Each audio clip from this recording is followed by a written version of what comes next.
Good morning. Hoping that you guys have time to use some lavender today. If you do have the drams, which I believe you all do, you're going to want to bend your itty bitty bottle and do the tap, tap, tap. 3 of those taps equals 1 of the drop from like a more normal sized bottles that you all are going to get to be able to have in your home. And this one is lavender today. Everybody has used it before, but this is different because it's actually much, much higher quality than what you would typically find in any of the online spaces or whatever that you've tried before. One of the ways that I first knew that lavender was very effective was with my use with burns in the kitchen. I like that not only like when I put it on the burn directly, I don't even have to dilute. I can put it just right on the burn. It does take away a lot of the sensation. That's really, I still use a little bit of ice or cold water and stuff like that as well. It actually helps to drive in some of the essential oil if you can, put some ice on it right after. But I love that it's like analgesic. It kind of, relieves some of that inflammation and the pain right there.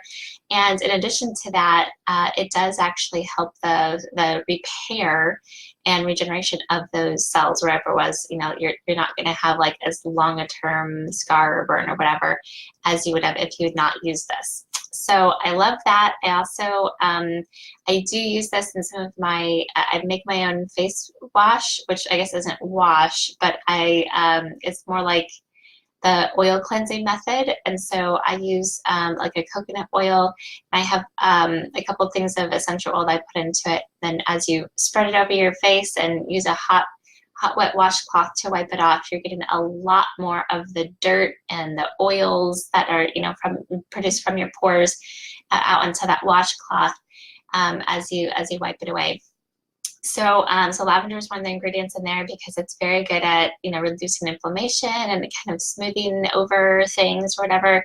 So it's one of my ingredients in there, and I love that. Also, this coming weekend, I know that none of you are local, so I apologize. I can't actually invite you. Well, you can still come, but I just don't think you're gonna make a trip for it. They can. But I'm doing a workshop about making different balms and salves, and so we have a booty balm and a healing balm that we're doing.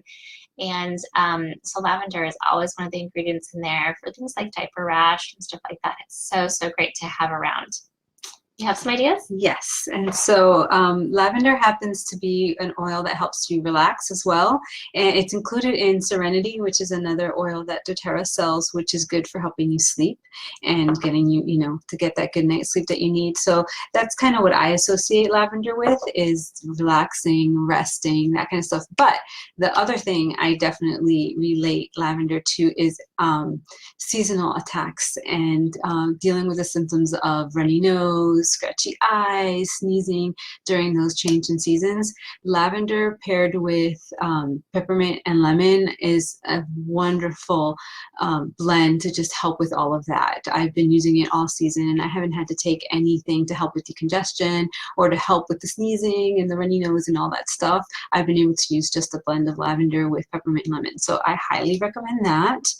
And then bites and rashes and itches, anything like that. I was doing some gardening work and I got bit up really bad, and I went ahead and used the lavender full strength when it was really bad. I just put it right on the bites and the scratches and stuff, and that really soothed that itchiness and that redness. But then as it got better, I diluted the lavender a little bit and continued to use it until it all kind of went away. So that's my experience with lavender. Awesome. We're so curious to see what you guys will have as your experiences. Just a couple awesome ways, and we do hope that you'll comment below and let us know what your experience is. Great, talk to you soon. Bye.